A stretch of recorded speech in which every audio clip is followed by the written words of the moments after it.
You can call me Quentin. क्या आपको पता है कि इस छोटे से इंट्रोडक्शन सीन को सही तरीके से करने के लिए actor Tom Holland and Jake Gyllenhaal को ये सीन 40 बार करना पड़ा था, क्योंकि ये इंट्रोडक्शन इन दोनों के लिए एक फनी मोमेंट थी और ये दोनों एक्टर्स इसे सही तरीके से नहीं कर पा रहे थे। एंड आफ्टर 40 टेक से दोनों इस सीन को सही तरीके से कर पाए थे। और इस वीडियो में आपके लिए लेकर आया हूँ ऐसे ही top 10 unknown facts about Spiderman far from home movie and let's get started. Mysterio से बुरी तरह हारने के बाद जब पीटर अपने न्यू स्पाइडर सूट को बनाने की तैयारी करता है तो वहीं पर होलोग्राम डिस्प्ले में हमें कुछ प्रोटोटाइप सूट्स के डिजाइन भी देखने को मिलते हैं, जिनमें एक आयरन स्पाइडर सूट भी होता है जिन पर टोनी स्टार्क में भी अवेंजर एंड गेम से पहले काम कर रहा था। और जब पीटर अपने न्यू सूट को डिजाइन करते वक्त अपनी आर्म को एक होलोग्राम में डालकर देखता है तो ये ट्रिब्यूट था आयरन मैन 1 मूवी को, जिसमें टोनी स्टार्क मार्क 2 आर्मर को बनाते वक्त ऐसे ही करता है। और बैकग्राउंड में हैप्पी जो सॉन्ग चलाता है तो ये वही सॉन्ग था जो कि आयरन मैन 1 मूवी के ओपनिंग सीन में भी बजता है। स्पाइडरमैन फार फ्रॉम होम की स्टोरी अवेंजर एंड गेम के बाद शुरू होती है और इन दोनों मूवीज की शूटिंग भी साथ साथ ही हुई थी, तो इसलिए अवेंजर एंड गेम मूवी के स्पॉयलर्स को अवॉइड करने के लिए फार फ्रॉम होम की स्टारकास्ट को इस मूवी की आधी स्क्रिप्ट ही दी गई थी ताकि उन्हें अवेंजर एंड गेम की स्टोरी लाइन का पता ना चले। और इसी वजह से इस मूवी की स्टारकास्ट को कोई भी आइडिया नहीं था कि Spiderman far from home movie की स्टोरी लाइन क्या है, कहां पर शुरू हुई है और कहां पर खत्म होगी। At the end of this movie जब स्पाइडरमैन एंड एमजे स्विंग करते हुए न्यूयॉर्क सिटी में घूम रहे होते हैं तो इस सीन में एमजे ने जो ड्रेस पहनी होती है उस पर एक ब्लैक एंड व्हाइट पिक्चर भी बनी होती है। तो एक्चुअल में ये पिक्चर खुद एक्ट्रेस जेंडाया की थी फ्रॉम मेट गाला 2018। इस मूवी में दिखाया गया मिस्टीरियो का डिजाइन एक्चुअल में डिफरेंट एवेंजर्स का ही कॉम्बिनेशन था, जिनमें मिस्टीरियो का सूट आयरन मैन एंड थोर के आर्मर से इंस्पायर्ड था और बैक खुद को इस मूवी में एक मिलिट्री सुपर हीरो बताता है जस्ट लाइक कैप्टन अमेरिका। और इस मूवी में मिस्टीरियो की पावर्स मैनिपुलेशन और छलावा होती हैं जो कि ब्लैक विडो से इंस्पायर्ड थी।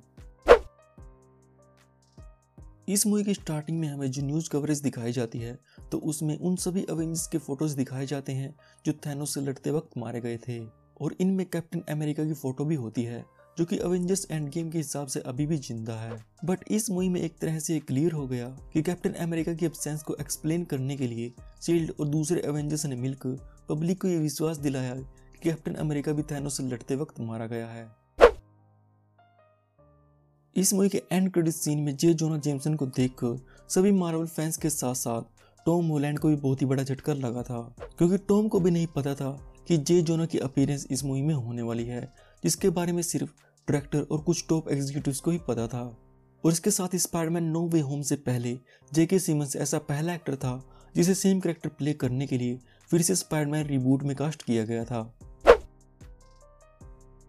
Spiderman far from home and Spiderman Homecoming तो इन दोनों ही मूवीज की एंडिंग सेम लाइन एंड एक एफ वर्ड के साथ हुई थी, क्योंकि जब होमकमिंग मूवी में 8 मई को पीटर की सीक्रेट आइडेंटिटी के बारे में पता चलता है तो उस टाइम वो जो लाइन बोलती है वही सेम लाइन पीटर इस मूवी के एंड में भी बोलता है जब उसके स्पाइडरमैन होने का सच सबको पता चल जाता है। इस मूवी में स्पाइडरमैन की स्पाइडर सेंस को पीटर टिंगल कहा गया है एंड फाइनल बैटल के दौरान पीटर अपनी आंखें बंद करके स्पाइडर सेंस की मदद से ही मिस्टीरियो को हराने में कामयाब होता है। और ये एक तरह से कॉमिक रेफरेंस भी था, क्योंकि कॉमिक्स में भी पीटर ने अपनी एनिमीज को हराने के लिए ऐसा ही किया हुआ है। मूवी के एंड में रिवील किया जाता है कि Nick Fury and Maria Hill actual में स्कल्स हैं, बट इन दोनों के स्कल्स होने के हिंट हमें इस मूवी में पहले ही दे दिए गए थे, क्योंकि इस मूवी में जब निक फ्यूरी पीटर को क्विंटन बैक से इंट्रोड्यूस करवाता है तो वहां पर निक कहता है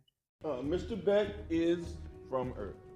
just not yours. तो यहाँ पर फ्यूरी अर्थ को आवर्स की बजाय योवर्स बोलता है, जो कि एक हिंट था कि वो इस दुनिया का नहीं है। अवेंजर एंड गेम के बाद टोनी स्टार्क पीटर के लिए एक सनग्लासेस छोड़ के जाता है जिसमें स्टार्क इंडस्ट्रीज के global satellite network, weapons and drones के एक्सेस होते हैं, जिसे टोनी के बाद सिर्फ पीटर ही एक्सेस कर सकता था। और इस डेंजरस चश्मे का नाम एडिथ होता है, जिसका पूरा नाम even dead I am the hero होता है, जिसको इस मूवी के फिल्म एडिटर ने अपनी आवाज दी थी। तो ये थे Spiderman far from home movie से जुड़े टॉप 10 अननोन फैक्ट्स। और अगर आपको अपनी किसी फेवरेट मूवी या फिर टीवी शो के फैक्ट्स के बारे में जानना है तो मुझे नीचे कमेंट्स में बताइए, मैं जरूर उस पर वीडियो बनाऊंगा। And if you enjoyed then like this video, subscribe factors for more fact videos like this one. तो मिलता हूँ आपसे नेक्स्ट वीडियो में। Till then bye bye, piece.